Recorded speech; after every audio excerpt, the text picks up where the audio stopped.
What's going on, everybody? Welcome back to the KD Acoustic Sideshow. I just want to jump on here and say happy 2 years. This is June 22nd, which means that this channel has been doing music for 2 years. It's been around for a little bit longer than that under a different name. Obviously, subscribers who have returned know what it was. Subscribers who haven't, or people who aren't subscribed, they probably don't. I'm not going to go into the breakdown of that, at least just not quite yet. Anyways, guys, let's jump into this topic right here. Another thing that I want to bring up before we jump into this also is that that playlist that I just dropped, or all those new videos that came up, it's all a part of this new playlist that I made, so go check it out. It's called Teenage Day Drinking.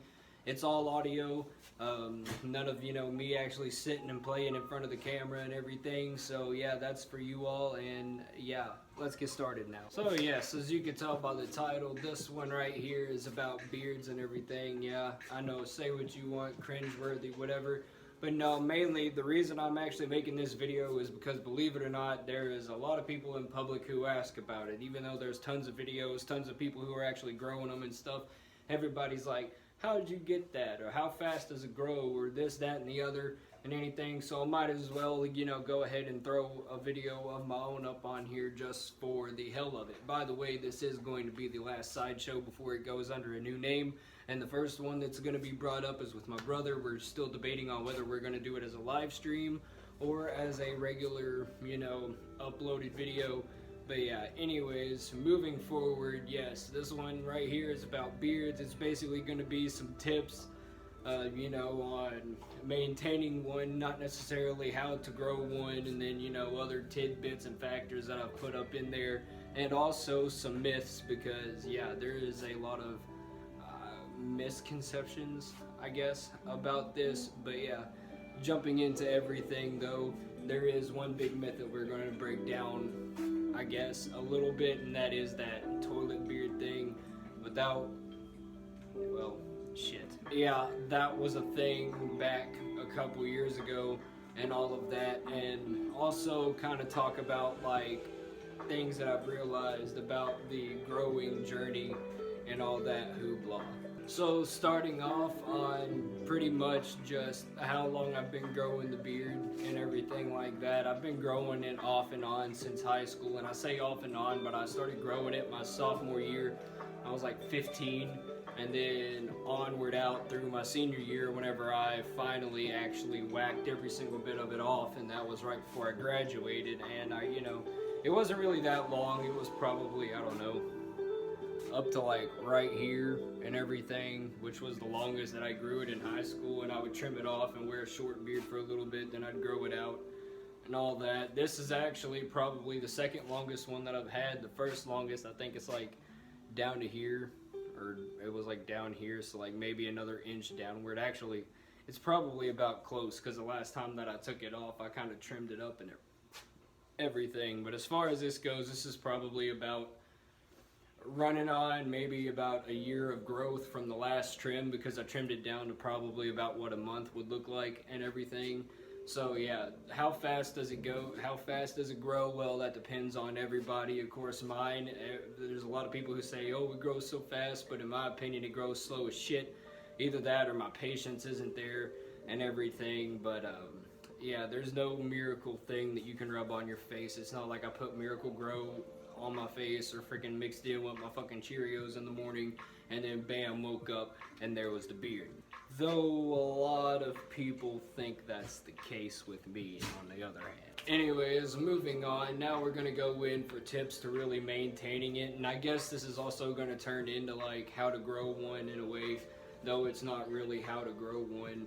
But anyways, tips for maintaining it and everything. Obviously, once you quit shaving and stuff like that, you put away the razor, you throw the razor away, but you might want to keep it because it could come in handy and everything. Anyways, friggin' next you're going to want to maybe invest in some like beard products like oils.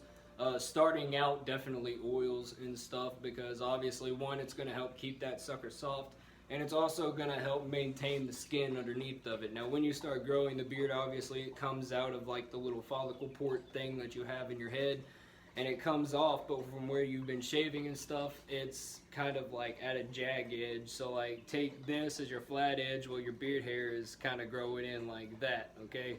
So it's coming up and over and it's irritating the shit out of your skin, so that's going to help a little bit with it. I'm not going to say it's going to help a lot, because let me tell you something, that thing itched like a mofo, and it still itches like a mofo every now and again, especially on hot days like this and everything. But yeah, oils are definitely going to be your number one help in the early stages for maintaining your beard, okay?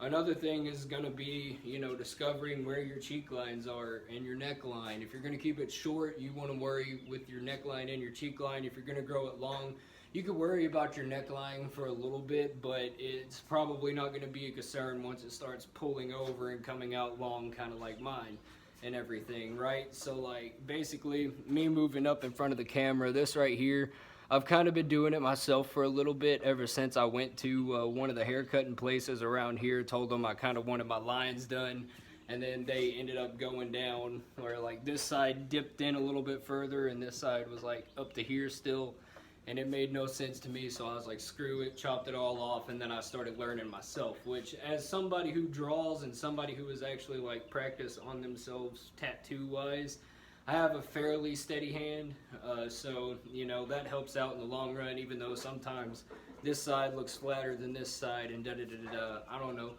I guess in a way I'm picky about my beard, but a lot of people with beards are OCD about it anyways, so yeah, I done lost my train of thought on where I was. But nah, and then whenever it comes to your neckline and everything, if you're gonna grow it, which I'll try to do my neckline thing right here. Mine kind of grows out kind of weird, like this side will grow longer than that side and everything, but as far as that goes, it'll all just catch up even if you do cut it off. But if you are going to cut it off, try to not like make it right at your jawline. In my opinion, that kind of looks dumb and it's cut too far up and stuff. I'll drop a picture in right here. That's kind of what I would do whenever with my neckline, whenever I would wear it short, which sometimes, yeah, I did cut it a little up or a little further up and everything, but you know, I started letting it gravitate down. Sometimes right now, especially with this one, I wish I didn't cut the neckline so far up, because there's days, like depending on humidity and stuff, where it looks like, you know, underneath is thinner, which sometimes it is thinner actually in some regards, but I'll get to that later on down the line and everything. But yes, that's also where your razor is going to come in handy, or you can get what I got, which is like a Phillips Norelco thing, and it's got like the thing, and then it's got like the regular cutting head on it, and then it's got that little kind of like where you can get your close lines. I guess it would be like kind of your close edge or whatever you want to call it. But anyways, yeah, it works wonders. So moving on into number 3 and everything, maintaining it, you're also going to want to pick up some other beard products later on. But before we jump into that, alright, number 3 would probably be learn how to like do your own lineup.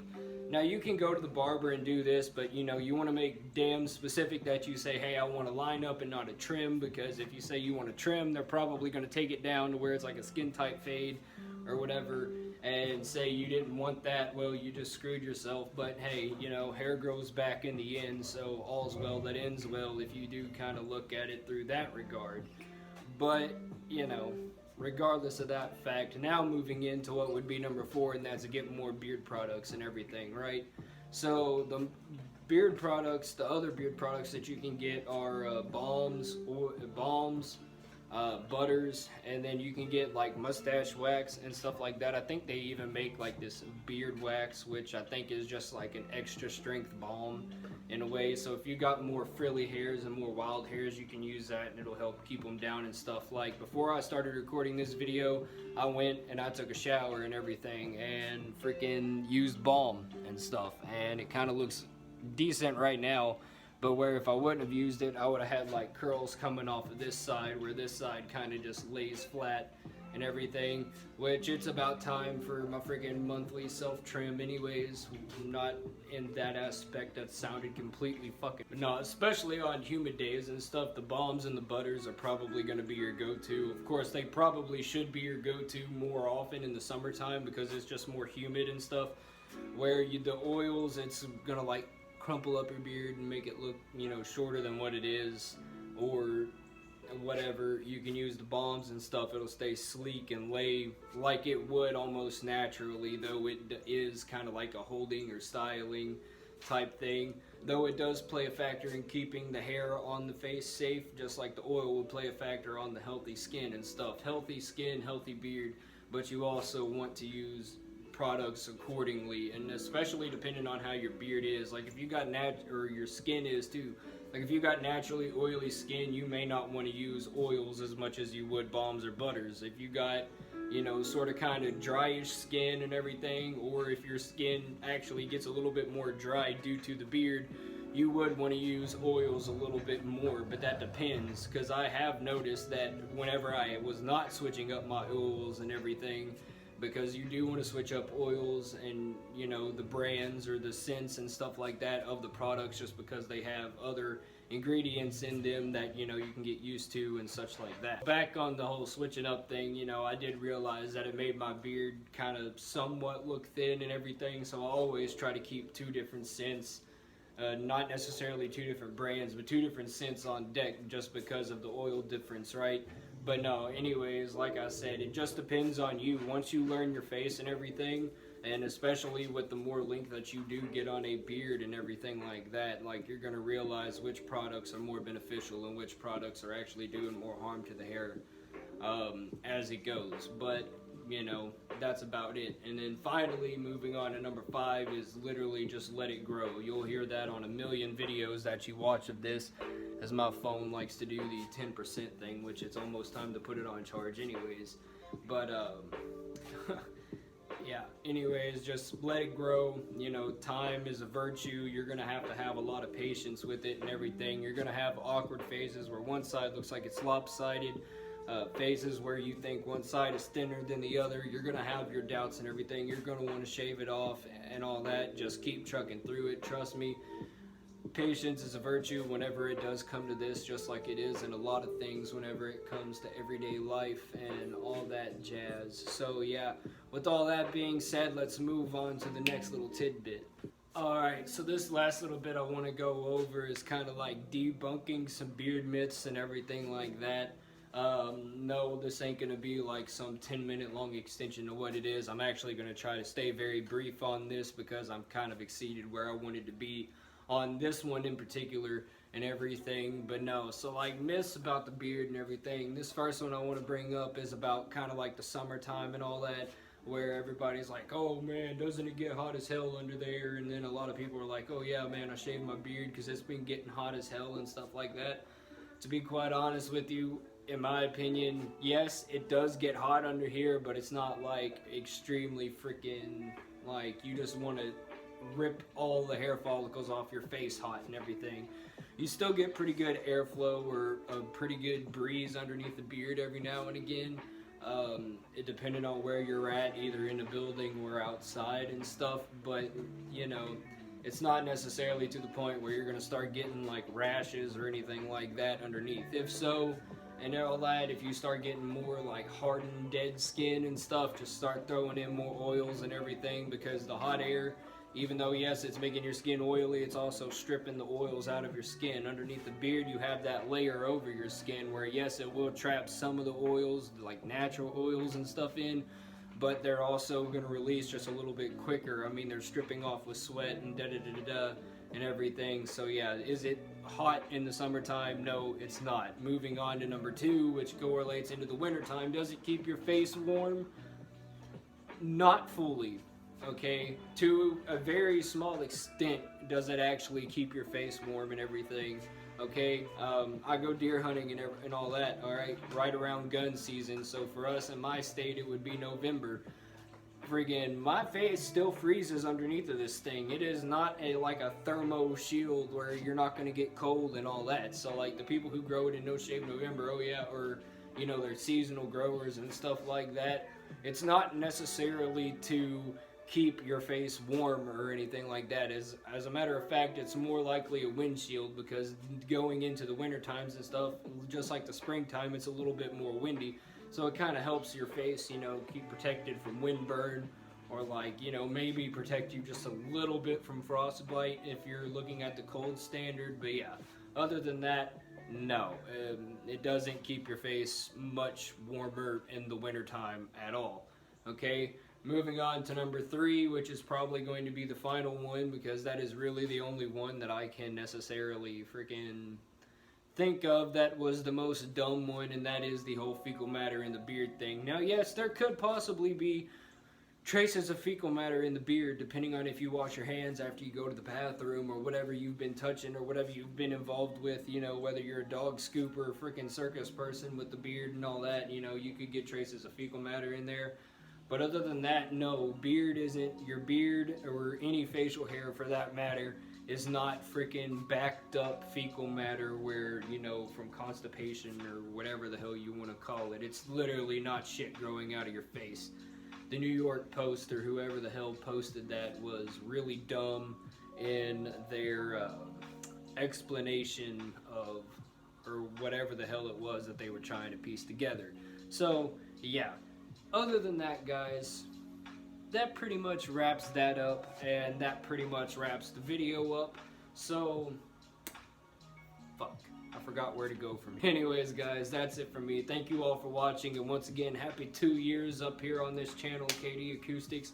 I appreciate the support from the few subscribers who have joined on, to the people who actually view my videos every now and again that aren't subscribed, whatever you want to call it. You know, the support means a lot. I've also have a couple new things to announce, so keep on, stay tuned and stuff. I've made a TikTok and shit like that. So yeah, I'm going to put my @ in the description box below. You can follow me on there. That may be a place where I do early releases or stuff that I'm working on, or just, you know, sharing music or doing whatever dumb shit I want to do up on there. To be honest with you, I'm not really sure how to run that. I really wasn't going to make one at first, but yeah, I ended up doing that. So if you made it this far, that's going to be down in the description box. Other than that, guys, be sure to follow me on Instagram. That's where you're going to get a little bit more of stuff coming on this channel, stuff that's already been up on this channel and everything. And other than that, I do encourage you all to check out the playlist that I just put up on here. Like I said, that's for y'all. That's another 2-year present that I am going to give you all for this little special anniversary thing and all that. And that is all I have to say there. Anyways, guys, please give me a thumbs up, and please subscribe if you're new. If you like this video, if you like the Sideshows, check it out. I got a whole playlist of them down below.